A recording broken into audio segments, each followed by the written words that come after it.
Station Kepler 7 floated in the dark. Space between stars, it was a place where many different alien species came to trade and do business. The station had been here for 300 years, long before humans ever left their home planet Earth. Commander Sarah Chen walked through the busy market section of the station. Her boots made soft sounds on the metal floor. She was not tall, but she carried herself with quiet confidence. Her crew followed behind her, just 3 people from her small diplomatic ship. Sarah had been in space for 15 years. She had learned many alien languages and customs. She knew how to smile and bow and shake hands, or tentacles, or whatever the species in front of her preferred. Patience was her greatest skill. She had learned it the hard way. The market was full of strange smells and sounds. Vexorian stood at many of the stalls. They were tall creatures, nearly 8 feet high, with 4 arms and tough gray skin. Their heads looked like triangles with 3 eyes arranged in a pattern. They controlled most of the trade in this part of space. Sarah stopped at a human trading stall. The merchant there was an older man named Marcus. His face looked worried. 3 Vacorian soldiers stood around his stall, poking through his cargo boxes. "What's happening here?" Sarah asked calmly. A Vacorian captain turned to face her. His uniform had many medals on it. His name was Thex, according to the translator device in Sarah's ear. He looked down at her with all 3 eyes. "Human merchant violated trade regulations," Thexel said. His voice was like rocks grinding together. "We confiscate illegal goods." "What regulations?" Sarah asked. She kept her voice level and professional. "The regulations we decide," Vexel said. He made a sound that might have been laughter. Marcus looked at Sarah with pleading eyes. "Commander, they're taking everything. 6 months of trade goods. It's all legal. I have the permits." Sarah stepped closer. "May see the violation report." Vexar's 3 eyes focused on her. "You question Vexorian authority?" "I'm asking to see documentation," Sarah said. "That's standard procedure in any dispute." For a moment Thexel just stared at her. Then he reached out with one of his forearms and pushed Sarah backward. She stumbled, but did not fall. Her crew moved forward, but she held up a hand to stop them. "Humans are new to space," Thiel announced loudly. Other aliens in the market turned to watch. "You do not understand how things work. You are weak. You have small ships and no real power. You follow our rules or you leave." Sarah's jaw tightened. She took a slow breath. "I'm requesting formal mediation through Station Authority." Station Authority answers to Vaxorian interest, Vexal said. He gestured to his soldiers. "Take all of it. Put this human in a holding cell if he complains." Marcus started to protest, but Sarah touched his shoulder. "Don't," she said quietly. The Vacorians loaded Marcus goods onto their cargo sleds. 6 months of work, 6 months of trading between star systems, all gone in minutes. Other human merchants watched from their stalls, their faces angry but helpless. Sarah stood very still. Her hands were at her sides, but they were clenched into fists. Her crew knew that sign. Lieutenant Park whispered, "Commander, we should go." "Yes," Sarah said softly. But she did not move yet. She watched the Vacorians take everything. She watched them laugh about it. She watched Thexel look at her with contempt in all 3 eyes. "You see how it is, human said. "This is our space. You are just guests. Remember that." Sarah's voice came out very quiet. "Now You've really pushed it. The words were barely above a whisper, but several older alien merchants heard them. Truth trader, who looked like a walking stick insect, immediately started packing his stall. A blob-like quillin began moving away quickly. A few other aliens, ones who had been in space for many decades, suddenly found reasons to leave. Thiel did not notice. He was busy directing his soldiers. Lieutenant Park touched Sarah's arm. "Commander." Sarah turned and walked away. Her face showed nothing, no anger, no fear, just a cold, calm blankness that her crew had learned to recognize. It was the look she got when she had made a decision that could not be changed. They returned to their ship in silence. Sarah went to her quarters and began writing reports, official reports, through proper channels. Everything documented, everything recorded. Down in the cargo bay, the ship's engineer, young woman named Rita Chen, looked at the pilot. "Lieutenant Park." The commander said the words. Park nodded. Slowly, "I heard." "What happens now?" Park had been with Sarah for 7 years. He had seen this twice before on smaller matters. "Now we file the paperwork, and then other things happen, things that nobody can quite prove came from us. That's it. Humans don't threaten," Park said. He started doing a diagnostic check on the ship's systems. "We don't beat our chests or make speeches. We just quietly make sure that people who push us too far regret it." Rita frowned. "That sounds like a threat."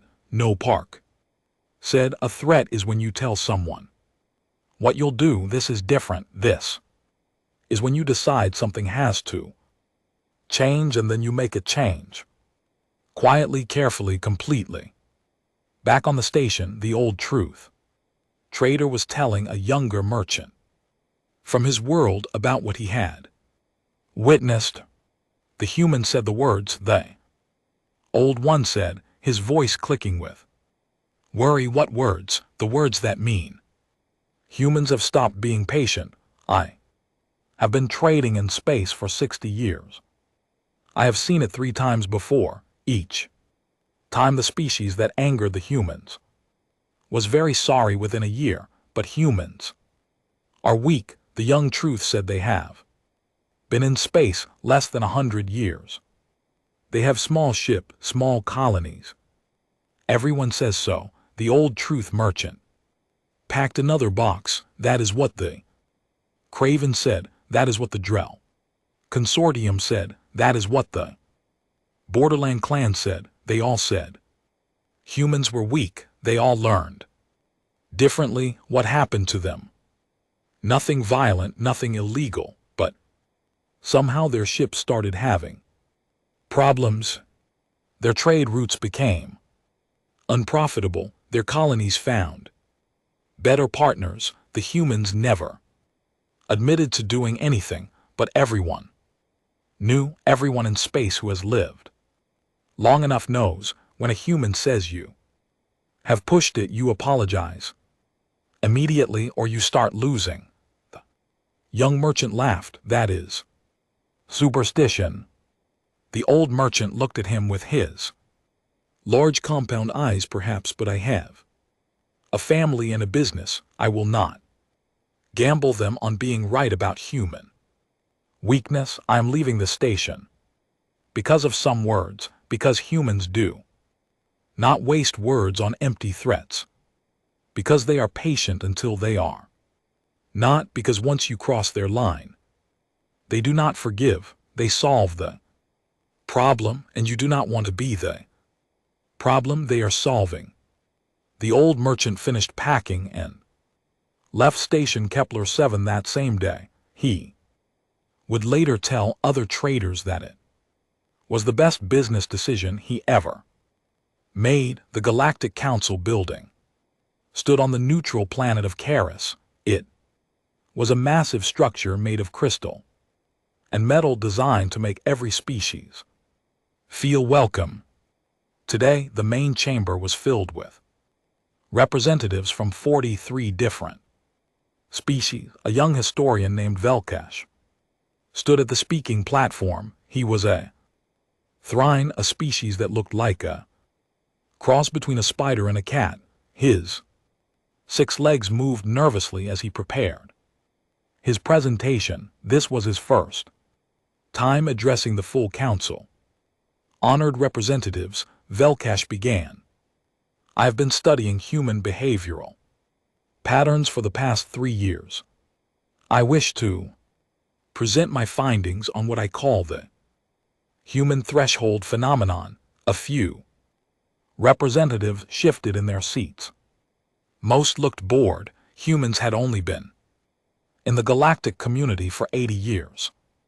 What could be interesting about such a young species? Velkesh activated the holographic display. Images appeared in the center of the chamber. Humans have a unique psychological pattern. They endure far more provocation than most species before responding, but when they do respond, the scale is disproportionate to the immediate trigger. Explain, said Counselor Drex. Large reptilian species who controlled 3 major trade routes. Let me show you examples from their own history. Before they came to space, Velkesh said, the hologram changed to show Earth's history. In their year 1941, the human nation called America was attacked at a place called Pearl Harbor. It was one military base. The attack killed about 2,000 humans. This was the provocation.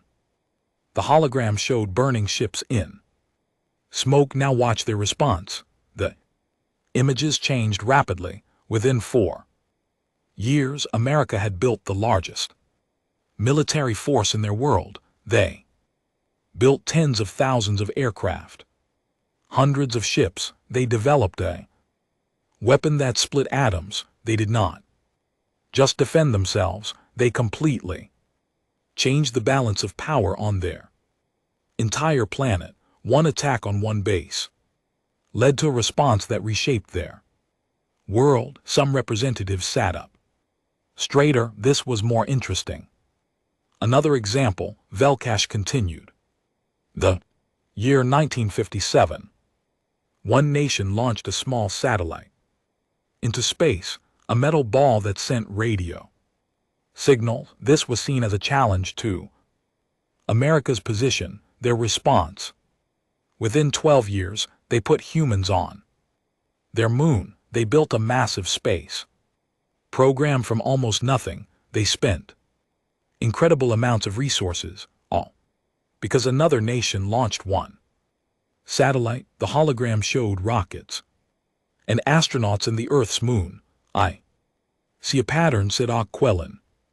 Representative, her blob-like body rippling with thought. Humans do not respond proportionally. Small provocation, massive response. Exactly. Velkesh said, but there is more. They are incredibly patient before they decide to respond. They endure. They negotiate. They try peaceful solutions. But once they conclude that diplomacy has failed, they do not do small responses. They solve the problem completely. This is just their history. Counselor Drex said dismissively. Ancient history from before they had space travel. They are different now. Civilized. Velkos's legs moved in a pattern that meant disagreement. Are they? Let me show you more recent examples. The hologram changed to show events from the 80 years since humans entered space. Craven incident 30 years ago. A Craven warlord captured a human exploration ship, killed the crew, took their technology. The humans asked for justice. The Craven laughed. They said humans were too weak to matter. I remember this, said an elderly Hickson representative. The Craven were powerful. Raiders were, Velkesh emphasized. 6 months after the incident, every Craven ship in space started having mysterious technical problems. Their weapon systems failed at critical moments. Their navigation led them into danger. Their communications were filled with strain. Interference. The humans never admit to anything. They never fired a shot. But within 2 years, the Craven warlords were begging for mercy. They returned the stolen technology and paid compensation. The attacks on human ships stopped completely since incidents. Counselor Drex said, but his voice was less certain. Perhaps, let me show you. Another case, the hologram changed. Again, the drill consortium 20 years ago, they tried to force humans out of the Casper trade route using economic pressure. They undercut human prices. They bribed station officials. They made it impossible for human traders to compete fairly. Legal business tactics. Someone said yes, and the human response was also legal. They studied the drill supply chains. They found alternative routes. They offered better terms to the drill's other trading partners. Within 18 months, the drill consortium lost 40% of their business across 5 sectors, not to direct competition, just to other species who suddenly had better options that humans helped derange. They outmaneuvered them, the Quellen representative said with something like approval. They did more than that. Velkash said they showed that they could damage the drill without breaking a single law, without threats, without violence. They just quietly made the drill consortium's business model not work anymore. The chamber was quiet now. Everyone was paying attention. Velkash continued, I have documented 17 incidents over the past 80 years. Pattern is always the same. Humans endure provocation. They try peaceful solutions. They are patient sometimes for months or years, but if you push past a certain threshold, they stop negotiating. They start solving, and they do not do halfway solutions. What defines this threshold? Asked a representative from a bird-like species. That is the terrifying part. Velkesh said it is not consistent. Sometimes it is violence against their people. Sometimes it is economic harm. Sometimes it is just repeated disrespect. But in every case I studied, there was a moment, a phrase, words that indicated the humans had made their decision. Hologram showed video of several incidents. In each one, a human said something similar. You've crossed the line. That's enough. You've pushed it too far. Now you've really made it personal. Words, Counselor Drex said, just words. Words that preceded consequences. Velkos said firmly, in every recorded case when a human used this type of phrase, something significant happened within the next year, sometimes within weeks. Correlation, not causation, Drex argued. An old representative from the hive mind species, the Quillith, spoke for the first time. The Quillith were known for their mathematical abilities. They thought in patterns and probabilities. We have analyzed this phenomenon independently. We ran 10,000 simulations based on human behavior patterns in scenarios where humans are provoked past their threshold. They achieve their objectives 98.4% of the time. The chamber fell silent. How? Someone asked. They are creative problem solvers. The Quillith continued. They do not have one method. They adapt. They use legal means, economic pressure, technological superiority, social manipulation, or, when necessary, military force. They use whatever tool fits the problem, and they are persistent. They do not give up once. They decide something must change. Bell nodded. This is what I wanted the council to understand. Humans are not the strongest species militarily. They are not the richest. They do not have the most advanced technology. But they have something else. They have determination combined with creativity. They treat challenges as problems to solve, not battles to win. What is the difference? Asked the bird-like representative. Battles end. Velkash said problems get solved. If one solution does not work, humans try another and another. They do not stop trying until the problem no longer exists. Counselor Drex stood up, his large form looming. This is fear-mongering. Humans are one species among hundreds. They must learn to follow the established order. The Vexorians are currently teaching them this lesson at Station Kepler 7. Bell's legs shivered with concern. What happened at Station Kepler 7? A human commander objected to standard trade enforcement. The Vexorians put her in her place.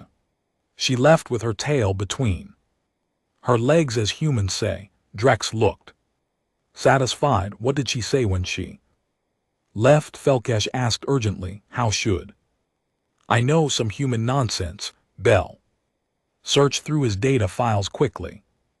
He found a report from Station Kepler 7. Filed just 3 days ago. He found the security footage. He played it for the council. The chamber heard Commander Sarachen's quiet voice. Now you've really pushed it. Bellows looked at Counselor Drex with all his eyes. You should warn the Vexorians of what? Human words, of human solutions, Velkash said. Because based on every pattern I have studied, the Vorans have approximately 6 months before they deeply regret what they did. Nonsense, Drex said. But several other representatives were already sending messages to their trading partners. The smart ones were checking if they had any business relationships with Vaxorans.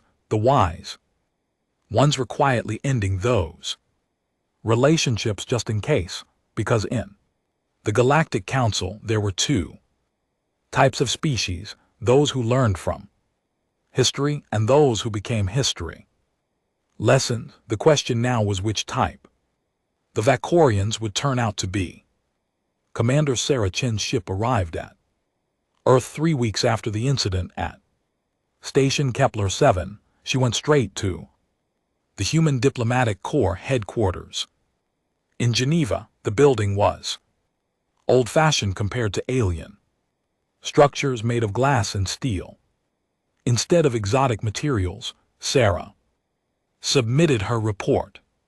Every detail, every conversation, video recordings, witness statements, all documented perfectly. The official response came. Within a day, the Diplomatic Corps filed a formal complaint through proper channels. They requested mediation. They cited 17 different trade laws and regulations. Everyone expected nothing would happen. The galactic bureaucracy moved slowly. The Vexorians controlled most of the administrative positions in that sector. The complaint would sit in some office for months, maybe years, but Sarah had not just filed official reports, she had also sent other messages to trading guilds, to colonial governors, to the Merchant Marine Association, to private security companies, to engineering firms, to independent ship captains. The messages were simple. She shared what happened. Just the facts. No calls for action, no requests for help, just information. In a restaurant in New Shanghai, 3 shipping company owners met for lunch. One of them had received Sarah's Message, did you see what happened at Kepler 7, she asked, Vakorians being. Vakorians, another said, they took 6 months of Marcus Chen's trade, goods. Everything and station authority did nothing because the Vakorians control it. Yet the third owner, an older man, put down his chopsticks. Chen is Marcus, related to the commander, distant cousin, I think, not that it matters. They took from a human, that's enough.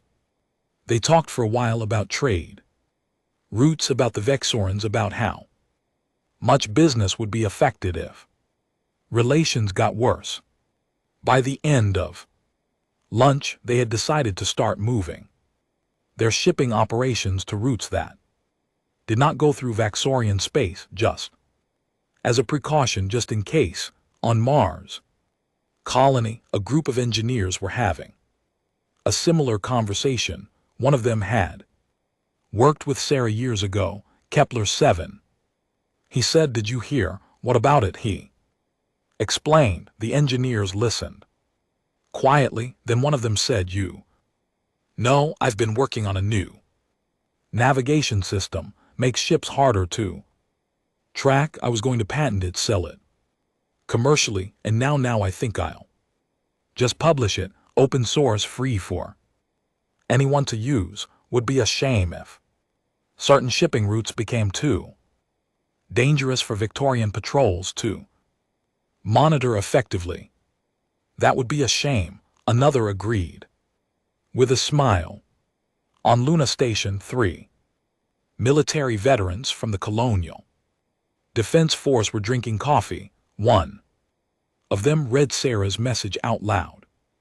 She used the words, he said. Which words? Asked his friend. She said, now you've really pushed it. That means the commander has made her decision. Decision about what? About whether she's going to keep being patient or whether the problem needs solving. He took a sip of coffee. I served under her for 3 years. I've seen her get pushed. And GT, she takes a lot. And GT, but when she decides enough is enough, things happen. She's one person. What can she do? The veteran laughed. She doesn't do it alone. She just points at the problem, and people who agree with her solve it in their own ways. Nobody coordinates, nobody gives orders. People just decide that, yeah, that problem should not exist anymore. On Europa, a young programmer was writing code. She had never met Sarah Chen, but she had friends who had friends who knew the commander. She had heard about Kepler 7. She thought about it while she worked on her project. She was designing a new trading software. It helped merchants find the best routes and prices. Vaxorans used an older system that the programmer knew had security vulnerabilities, small ones, hard to find unless you knew where to look. She did not hack anything. She did not break any laws. She just made sure her new software was very good at finding inefficiencies in competitor systems. And she made the software free for human traders. They would have advantages. Small ones, but advantages that would add up over time, all across human space. People were doing similar things. Not because anyone ordered them to, not because of some conspiracy, but because word had spread. The Vixorians had pushed a human past her threshold, and humans, when pushed, tended to solve problems. Meanwhile, the Vacorians were celebrating. Captain Thixel got a promotion. He was praised for putting the humans in their place. The incident at Kepler 7 was seen as a perfect example of how to deal with stupidity. Newcomers, Texel gave speeches. Humans think they can challenge our authority, he said to his soldiers, but we showed them. They left with their heads down.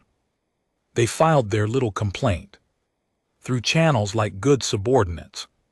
This is how the galaxy works. The strong rule the weak, obey. His soldiers cheered. More Vakorian patrols started, harassing human merchants, small things, inspections that took too long, permits that needed extra fees, cargo holds that needed to be completely unloaded for safety checks. The humans who were harassed did not fight back. They submitted reports. They paid the extra fees. They waited patiently through the long inspections, and they shared information with other humans about which routes were problematic. Trade patterns started to shift slowly. At first, human ships found alternate routes, stations that relied on human business noticed the decrease. They complained to Vakorian administrators, who ignored them.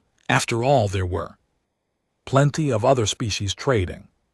Humans were not important, but the other species were watching, and some of them were also receiving messages, not from Sarah Chen, from other sources, messages that explained what humans were quietly doing, messages that suggested that maybe trading with Vorans was going to become less profitable soon. Velkos, the young Thrine historian, was tracking all of this from his research station. He had monitoring systems, watching trade flows, communication patterns, and ship movements. He could see what others were missing. Human ships were repositioning, human traders were establishing new relationships with non-Vakorian species. Human engineers were filing patents for technologies that would make Vakorian trade infrastructure less efficient. Human programmers were releasing software updates that just happened to make Vakorian systems less compatible with standard protocols. None of it was illegal. None of it was coordinated by any government or military. It was just thousands of individual humans, each solving a small part of a large problem in their own way. Bellows published a paper, The Distributed Human Response. He explained what he was seeing. He warned that the Vakorians were about to face something they did not understand. Not a war, not a conspiracy, just a species-wide shift in behavior, all moving in the same general direction. Some species read his paper and quietly reduced their Vorian business ties. They had seen this before, or they had heard the stories. When humans decided something was a problem, it stopped being profitable to be on the wrong side of that decision. Other species ignored the warning. The Vakorians definitely ignored it. They were strong. They had the biggest ships. They controlled key trade routes. What could humans do on Earth? Sarah Chen was not giving speeches. She was not organizing anything. She was just living her life, doing her job. But people who knew her understood. The commander had spoken. The threshold had been crossed. Now humans were solving the problem, each in their own way, each following their own interests, but all of them seeing the same basic situation. The Vakorians had demonstrated that they did not respect humans or human rights. That was a problem. Problems needed solutions. A Vorian intelligence officer reviewed reports of human activity. He saw the trade shifts. He saw the technology releases. He saw the new shipping routes, but it all seemed random, uncoordinated. There was no central planning, no military buildup, nothing that looked like a threat. He wrote in his report, human activity appears scattered and disorganized. No evidence of coordinated response to Kepler 7 incident. Recommend continued monitoring, but no action required.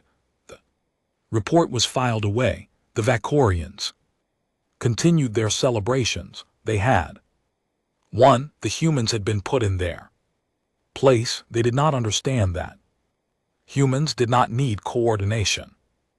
They did not need a central authority telling them what to do. They just needed to see a problem.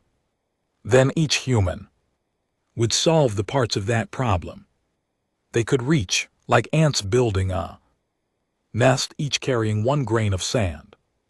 No coordination needed, just millions of individuals all working toward the same general goal. The problem from the human perspective was simple. The Vakorians had created a situation where humans were not safe or respected in Vakorian space. Therefore, Vakorian space needed to become less relevant to human interests, and if that hurt Vakorian profits, if that reduced Vakorian influence, if that made the Vakorians regret their actions, well, that was just the problem solving itself. 6 months after the incident, most species had not noticed anything unusual, but a few did. The ones who paid attention, the ones who had been in space long enough to recognize the patterns. They saw humans quietly building something, not weapons, something more subtle. New economic and social reality. Vakorian power mattered less and less, and they made sure they were on the right side of that reality, because the smart species did not wait to see who would win. They recognized which side was solving the problem and which side was the problem being solved. 6 months had passed since the incident at Station Kepler 7. The formal complaint filed by the Human Diplomatic Corps was still sitting in some office waiting for review. The Vaksorans had not responded. They saw no need to. Captain Thexel was now Admiral Thexel. His promotion had been celebrated across Vaxorian space. He commanded a fleet of warships and controlled trade enforcement across 3 sectors. Life was good. Then the problem started. It began with small things. A Vorian cargo ship reported navigation errors. The computer system said they were at one location, but the stars visible through the windows showed they were somewhere else. Not far off, just enough to cause delays and confusion. Then it happened to another ship and another. Within 2 weeks, every Vakorian vessel was experiencing similar issues. Their navigation systems were still working. The problems were subtle, small errors, random glitches, nothing that looked like sabotage, just enough to make every journey take longer and cost more. Vakorian engineers examined the systems. They found nothing wrong. The hardware was fine. The software checked out, but the problems continued. Ships arrived hours late. Fuel calculations were slightly off, forcing extra stops. Coordinates needed constant double-checking against star charts.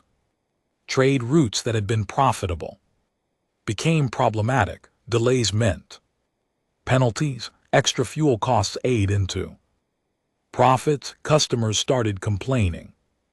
Some started looking for other shipping option. Then the supply chain problems began. Medical supplies for Vaxorian colonies were delayed, not stopped, just delayed. A shipment that should take 3 days took 6. Food deliveries arrived a week late. Manufacturing parts came in the wrong order. Again, nothing clearly wrong, just inefficiency, just problems. But problems that were adding up. Admiral Thexel ordered investigations. His intelligence officers reported strange findings. Human ships were everywhere in Vaxorian space, not military ships, civilian vessels. Traders, explorers survey ships. They were not doing anything illegal. They were just present, watching, recording. Sometimes their sensors were active, scanning everything around them. They are mapping us, one officer said. For what purpose? Thexel demanded. Unknown. But they know our ship movements better than we do now. This was when the Vexorian military decided to make a show of force. They would intimidate a human colony and prove that Vexorian power was still absolute. They chose New Harmony, a farming colony on a small planet. The colony had 5,000 humans, mostly farmers, and their families. Easy target. A Vorian fleet of 12 warships arrived in orbit above New Harmony. Admiral Thexel commanded the fleet personally. He sent a message demanding the colonists pay protection fees and accept Vexorian oversight of their trade. The response came from an elderly woman's voice. This is Governor Martha Chu. We decline your offer. You decline. Vexel was amazed. We have 12 warships in orbit above your farms. You have no military. You will comply or we will land troops. Please hold, Governor Chu said politely. The connection switched to show an old woman, maybe 75 years old, sitting in what looked like a farm kitchen. She wore an apron. Behind her through the window, Thexel could see crop fields. Governor Chu, Thexel said slowly, do you understand your situation? Oh, I understand perfectly, Chu said. She had a grandmotherly voice. You have 12 warships. Very impressive. We have farms and defense systems.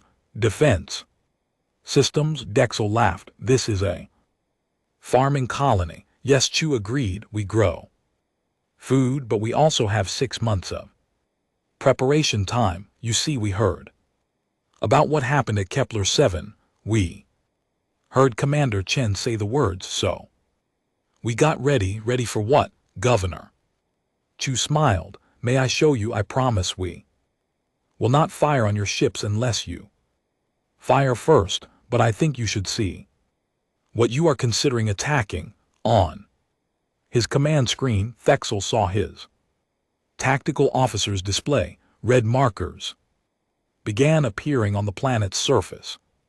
Dozens of them, hundreds. Each one was a weapons emplacement. Those are farm buildings, they said. Yes, Chu agreed. Barns, silos, storage buildings. We had 6 months and a lot of spare parts. Did you know that a grain silo can be converted into a missile launcher? The engineering is not that complex. We have 342 of them, each with targeting systems linked to a central computer. More red markers appeared. These are our irrigation systems, pressurized pipes running across the entire colony. They also make excellent railgun barrels. When modified correctly, we have 87 of those operational. This is bluff, Thiel said, but his voice was uncertain. This is farming, Chu corrected. We work with machinery. We know how to build things, fix things, improvise things. We have welders, fabricators, machine shops. We had time and motivation. Would you like me to demonstrate? She pressed something on her tablet.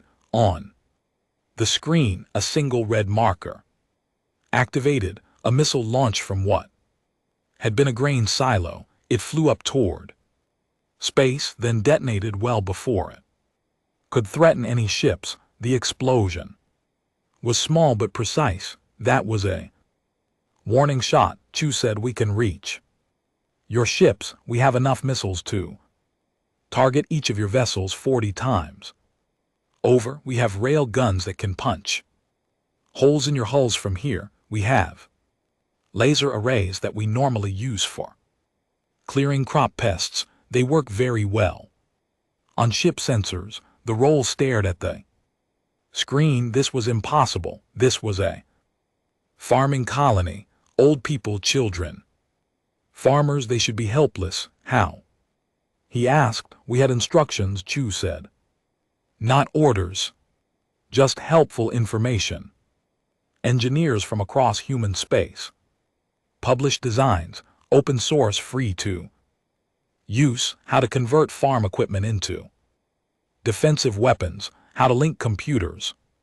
For targeting, how to use local materials. We had 6 months and 5,000 motivated people. We built all of this while still running our farms. This is madness. This is humans. Q corrected. We do not have a military class and a civilian class. We are all just people who can fight if we need to. My husband was a Marine 30 years ago. My daughter is an engineer. My grandson just finished university studying physics. We all built this together. Between harvest, Theo looked at his tactical officer. Can we take them? The officer reviewed the data. Yes, but we would lose 6 ships minimum, maybe 8.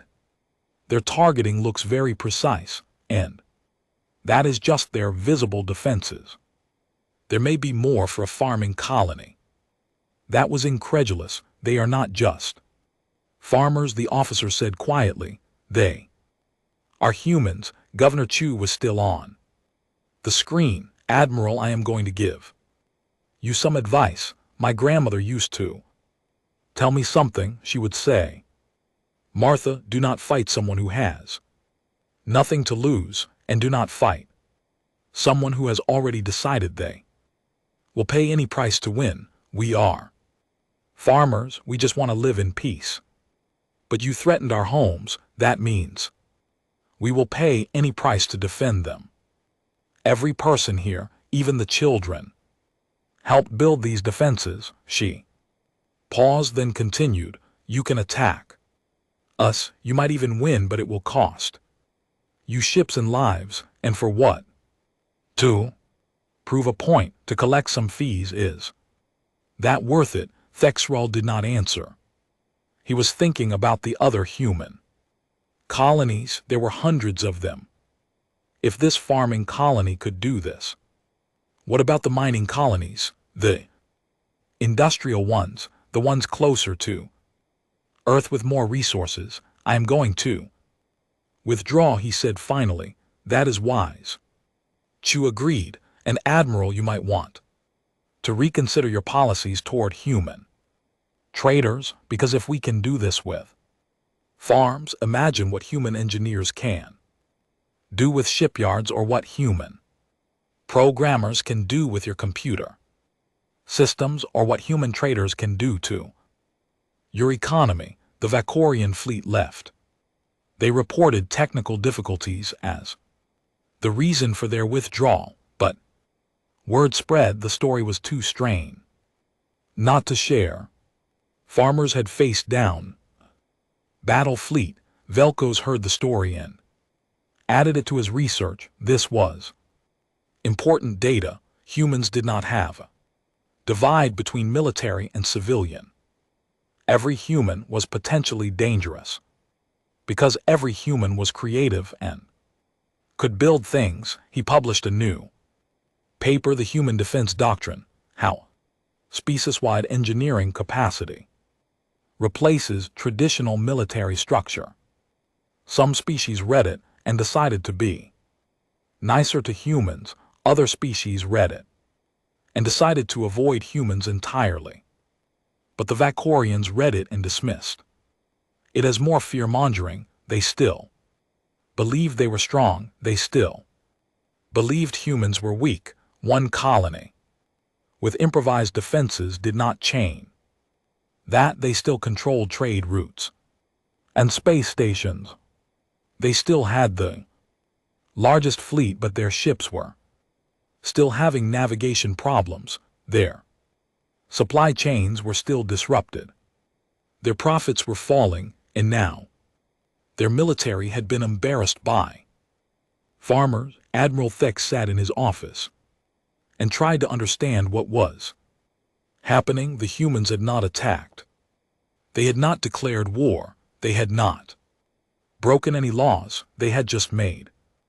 Everything harder, every Vakorian operation was less efficient, every Vakorian business was less profitable.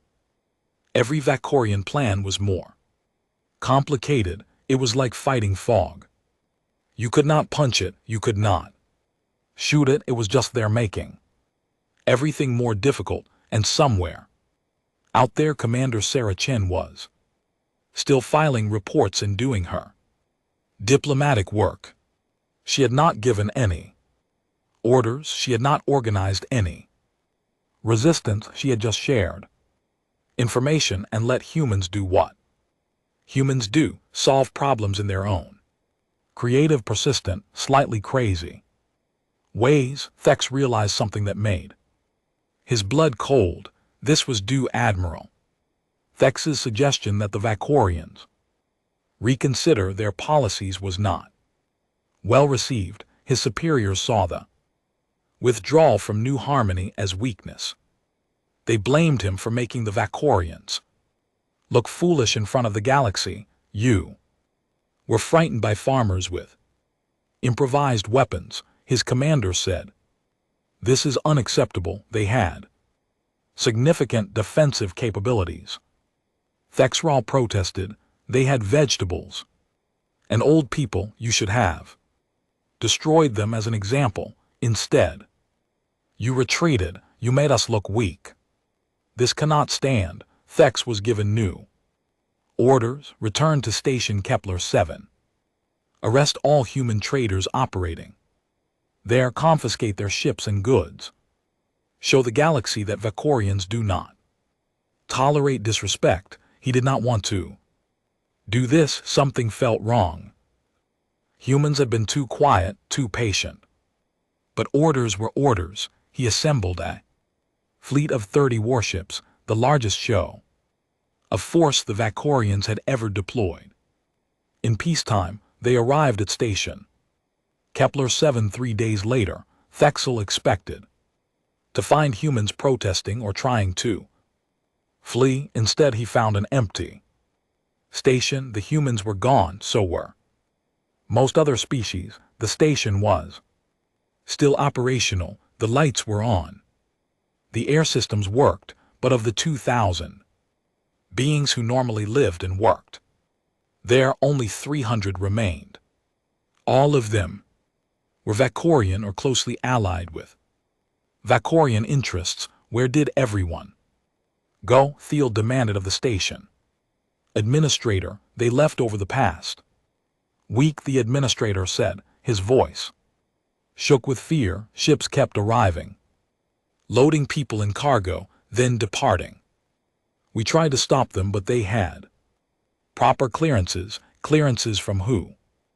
The original station charter. It allows free departure. We never revoked it because we never needed to. No one has ever evacuated a station before.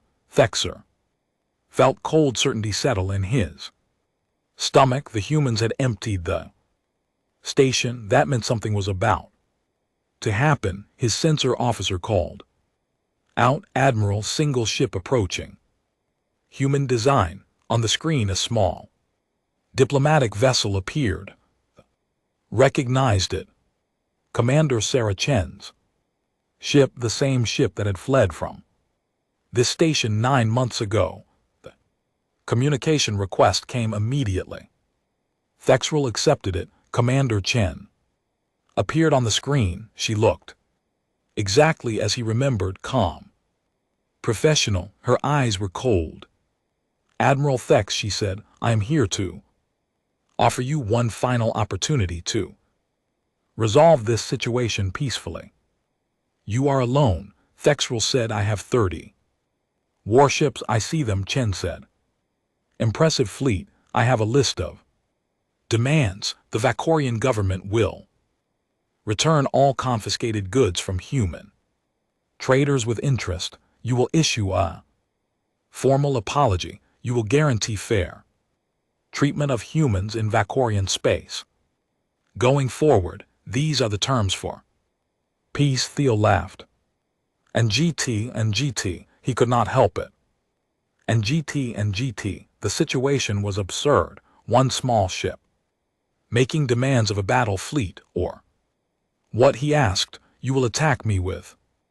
Your diplomatic vessel. No, Jin said, I will not attack you at all, but if you refuse these terms, other things will happen, things that have already been prepared, things that are waiting for my signal. You are bluffing. Chen's expression did not change. I have never bluffed, Admiral. I gave you a warning 9 months ago. I said you had really pushed it. That was not a threat. That was a statement of fact. You pushed humans past their threshold. What has happened since then has been the natural response. We gave you time. We gave you demonstrations. We gave you every chance to make this right. Now I am giving you one last chance. I refuse, Dexal said. His pride would not let him back down. You have no power here. Chen nodded slowly, as if she had expected this answer. Then we will solve the problem. She pressed something on her console. Execute. For a moment nothing happened. Theo felt relief. It had been a bluff after all. Then his communication officer screamed, Admiral, contacts. Multiple contacts appearing across Vexorian space. The tactical display lit up with red markers. Not at station Kepler 7, everywhere else. 47 different star systems, every major Vorian military installation, every important trade hub, every government center. How many ships? Thiel demanded. Hundreds, Admiral, but they are not military vessels. They are cargo ships, mining vessels, colony transports, civilian ships. On his screen, Chen was still there watching. We spent 9 months mapping every Vexorian military asset, every base, every supply depot, every command station. We knew where everything was, and we positioned ships, civilian ships crewed by volunteers, each one with improvised weapons, each one ready. You cannot win a war with cargo ships, Thixeril shouted. We are not fighting a war, Chen said calmly. We are solving a problem, Admiral. Your military bases are not designed to fight civilian vessels. Your defenses expect warships, large targets, heavy armor. You are not prepared for hundreds of small ships attacking from multiple angles with improvised weapons. The reports were flooding in. A mining ship had destroyed a sensor array at Vexorian Military Base 7. A colony transport had disabled the command center at Outpost 12. A cargo vessel had taken out the defensive grid at Station Beta. They are using rail guns built from cargo loading equipment, the tactical officer reported. Missiles converted from mining charges. Laser cutters modified for weapons, and they are coordinating perfectly. Every attack is hitting weak points. How is this possible? Thexral stared at the display. Humans share information, Chen explained. Every weakness in your defenses, every flaw in your systems, every vulnerability we found, it was all documented and distributed. Every human ship captain knows exactly where to strike and how. You plan this. This is an act of war. We plan defense. Chen corrected. You brought a fleet to intimidate us. We are showing you why. That was a mistake, but notice something, Admiral. Look at the damage. Reports carefully. Theo looked. The attacks were disabling systems, destroying equipment, but casualties were minimal. The human ships were targeting infrastructure, not people. We could kill you, Chen said quietly. We could have blown up every base, destroyed every ship. We have the positioning, we have the weapons, but we chose not to. We are disabling your Military capacity, we are showing you that we can reach anything in Vakorian space, but we are not killing unless we have to. Why? Thixel asked. Because we are not monsters, we are just solving a problem. The problem is that Vakorians do not respect human rights. The solution is to make you unable to threaten us. We do not need to kill you. To do that, we just need to show you that your military power is irrelevant against a species that can turn cargo ships into warships. More reports came in. Every Vakorian military installation was under attack, not destroyed. Disabled, sensors gone, weapons offline. Communication disrupted, but the people were mostly unharmed. You are crippling our entire military, Thexral shouted. Yes, Chen agreed. That is the point. You threatened us, you hurt our people, you refused to make it right, so we are removing your ability to hurt anyone.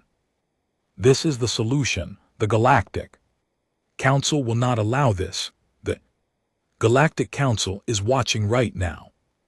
Chen said we invited them. They are seeing everything. They will see that we gave you warnings, we gave you time, we tried diplomacy, and when you brought a fleet to station Kepler 7 to arrest our traitors, we responded with precise, measured force. On the screen, Chen leaned forward. Admiral Thex, this is your last chance, really truly your last chance. Accept the terms, return what you took, apologize, guarantee our safety, or we will finish what we started. Your military will be completely disabled within the hour. Your government will be unable to project power beyond your home system. You will be isolated and helpless.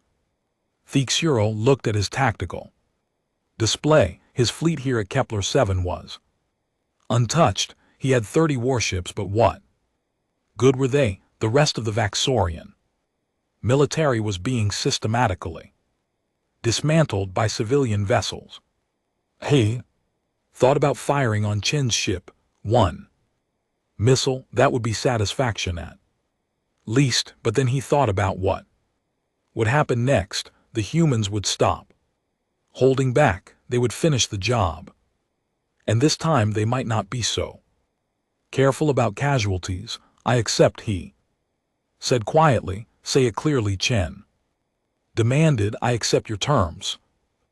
Vakorian government will return all confiscated goods with interest. We will issue a formal apology. We will guarantee fair treatment of humans in our space. Good, Chen said. She pressed her console again. All human vessels cease fire, maintain position, but do not attack unless fired upon. Across 47 star systems, the attack stopped.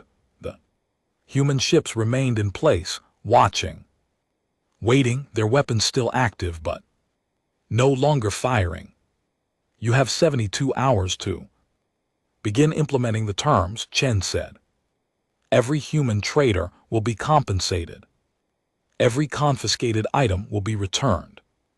The apology will be public and formal. If any of this fails to happen, we will resume operations, and next time we will not stop. The communication ended. Chen's ship turned and began to leave the system. Thexral sat in his command chair and stared at the tactical. 1 year after the incident at station Kepler 7, the Galactic Council convened a special session. Representatives from all major species filled the crystal chamber on Karis. The topic was simple but important: what to do about humans. Bell stood at the speaking platform. Again, this time everyone was paying attention. His research had been proven correct in the most dramatic way possible. He was no longer a young historian making theories. He was the expert on human behavior. The question before us, Velkesh began, is how to coexist with a species that operates so differently from our understanding. The Vexorian conflict provided us with valuable data. I would like to present my conclusions. The holographic display showed a timeline of events from the initial incident at Kepler 7 to the final surrender of the Vexorian government. Humans are persistence predators, Belkash explained. On their home world, their ancestors hunted by following prey for days or weeks until the prey collapsed from exhaustion. This behavior has translated to their civilization. They do not give up. They do not stop. They pursue their goals with patience and determination that other species find difficult to understand. A Quellan representative raised a tentacle, but they showed mercy. They could have destroyed the Vorans completely. Why did they not? This is the key point, Velkash said. Humans are not violent by preference. They are problem solvers. The problem was not how to destroy Vaxorans. Problem was how to make Vorans stop threatening humans. Once that problem was solved, the violence stopped. Immediately, he changed the display to show statistics in every conflict involving humans over the past 80 years. This pattern holds. They use the minimum force necessary to solve their problem, but they define their problems broadly.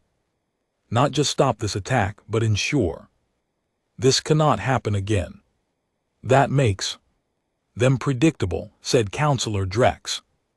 The large reptilian looked uncomfortable. His species had significant trade ties with the Vacorians. The conflict had cost him money. No, Velkash corrected. It makes them consistent, but their methods are highly unpredictable. Who would have thought to turn cargo ships into weapons? Who would have imagined farmers building missile silos? Humans adapt.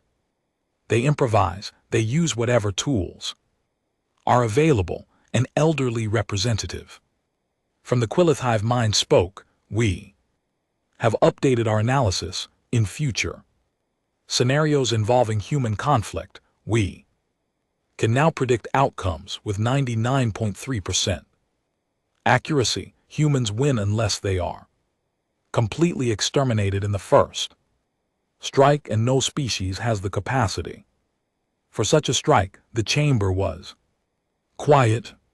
The implications were clear.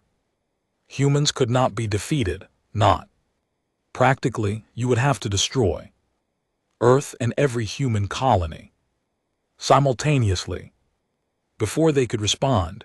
An impossible task. So what do you recommend? Asked a bird-like representative. Simple, Belkash said. Treat humans fairly.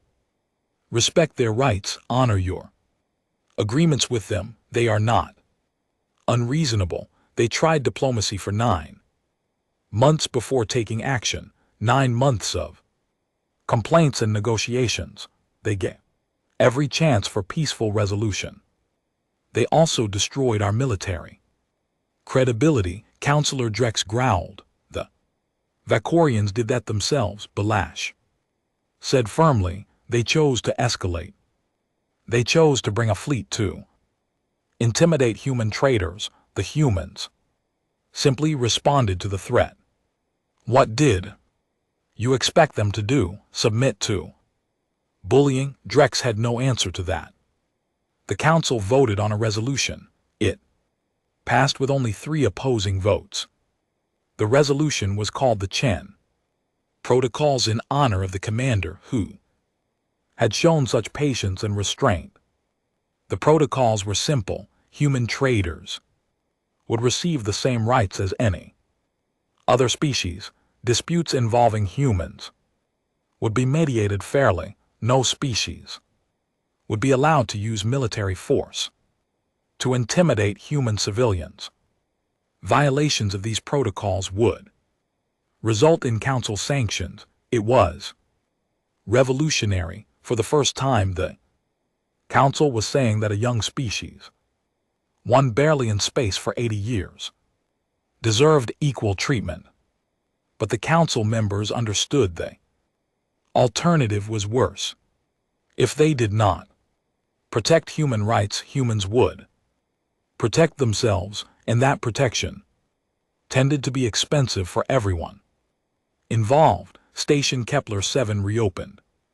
Under new management, a cooperative board representing 12 species, including humans. Admiral Thexel had been removed from command. He spent his days writing memoirs that no one wanted to read. The Vacorians were not forgotten, but their influence had diminished significantly. Commander Sarah Chen returned to the station for the reopening ceremony. She wore her dress uniform, the same one she had worn a year ago when she was humiliated and dismissed. The new station administrator, a Threen named Kelvex, greeted her personally. Commander Chen, welcome back. We have made many changes since you were last here. I can see that, Sarah said, looking around the transformed market section. It feels different because everyone here wants to be here, Kelks explained. The traders who remained did not flee during the evacuation. They stayed because they believed the station could become something better, and those who fled have mostly returned now that the management has changed. Marcus, the trader who had lost his goods in the original incident, approached Sarah. He looked healthier now, less stressed. Commander, I wanted to thank you for what? Sarah asked. For not giving up, for making them understand. I got everything back with interest as you demanded. I can rebuild my business. That was the point, Sarah said. No one should lose their livelihood because someone decided to abuse their power. A young alien approached timidly. She looked like a small mammal covered in soft fur. Commander Chen, may I speak with you? Of course, I am a student. I am studying human culture. I have a question. If you do not mind, go ahead. When you said the words, now you have really pushed it. Did you know what would happen? Did you plan all of this? Sarah smiled slightly. I did not plan any of it. I just shared information. I told people what happened. The rest happened because humans saw a problem and decided to solve it, each in their own way. But you knew they would. I know my people, Sarah said. We do not like bullies. We do not like injustice, and we are very good at solving problems when we work together. Even when we do not coordinate, we somehow end up working toward the same goal. The young alien looked confused. How is that possible? Because we share the same values, Sarah explained. We believe people should be treated fairly. We believe agreements should be honored. We believe the strong should not prey on the weak. When those beliefs are violated, humans respond not because anyone orders them to, but because it is what we believe is right. That is beautiful, the young alien said, and terrifying. Yes, Sarah agreed, it is both. That is humanity. Later, Sarah stood at a viewing port looking out at the stars. Velkesh found her there. The historian had become something of a friend over the past year. You are famous now, Velkesh said. Every species knows your name. I did not want to be famous, Sarah said. I just wanted justice for Marcus and the others. You got more than justice. You changed the galaxy. The Chen protocols will affect trade and diplomacy for generations. Good, Sarah said simply. Maybe the next human who faces unfair treatment will not have to go through what we did. There is something I want to ask you, Velkesh said carefully. That day at the station when you said those Words, did you mean them as a threat? Sarah thought about this for a moment. No, it was not a threat, it was a decision. I decided that I was done being patient, that the situation had to change. The words were just me acknowledging that fact to myself, but you must have known what would follow. I knew humans would respond somehow, but I did not know how. I did not give orders. I did not organize anything. I just trusted that other humans would see the same problem I saw and would work to fix it. That trust was well placed. It always is, Sarah said. That is what people do not understand about us. We do not need a king or an emperor to tell us what to do. We do not need a hive mind or a central authority. We just need to see what is right and what is wrong. Then we act, all of us in our own ways, but always toward the same basic goals. Balash was quiet for a moment, then he said, you know what the other species call you now, the threshold species, because you have a threshold that should not be crossed. Every species has limits, Sarah said. Yes, but most species show their limits with displays of aggression, threats, posturing. Humans do not do that. You are calm and patient, right up until the moment you are not. And then you do not threaten, you solve. It makes you unpredictable. We are very predictable. Sarah disagreed. Treat us fairly, and we will be your best friends. We will trade with you, share technology, help with problems, but treat us unfairly, and we will solve that problem. It is simple, simple. Velkesh repeated. Yes, I suppose it is. They stood together looking at the stars. Ships came and went from the station. Human ships, Vexarian ships, 3 ships, all trading peacefully, all following the same rules. A young human officer approached Sarah. Commander, we have a message from Earth. Diplomatic Corps wants you to lead the new Frontier Relations Division. What does that involve? Sarah asked. Helping other species understand humans, mediating disputes before they become conflicts, teaching them about the threshold. Sarah smiled. Teaching them not to push it.